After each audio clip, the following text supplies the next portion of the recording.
If I say the words Canadian whiskey, immediately some people are scrolling, leaving, rolling their eyes, but I'm not talking just about this. There's also some of these guys over here that are going to be some fantastic whiskeys, so let's dive into it. Welcome back to Whiskey Basics. Yeah, we're talking about Canadian whiskey today. Starting off with the general rules of Canadian whiskey.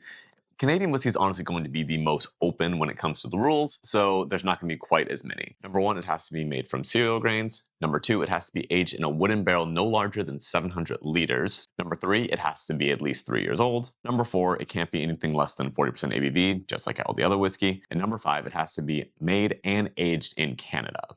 That's really going to be it, so there's going to be a lot of room to play around. And that's going to lead to a ton of different variables that are going to change how that Canadian whiskey is going to taste. Canada allows 9.09 or roughly around there percent of the whiskey to actually be either a flavoring agent or something else to kind of change it up a little bit. We see a lot of different distilleries doing unique things with their whiskey to make it taste a certain way. Whether that's going to be flavoring it, blending it with something, or distilling some really high proof barrels and some really low proof barrels so that you get something a little bit heavier on those low proofs and then kind of blend it all together to get your nice happy medium. For Canadian whiskey, it is common in Canada to hear someone just refer to Canadian whiskey as rye whiskey.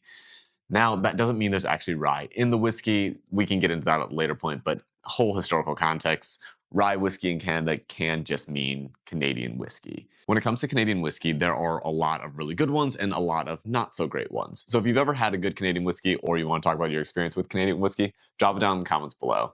Cheers, guys.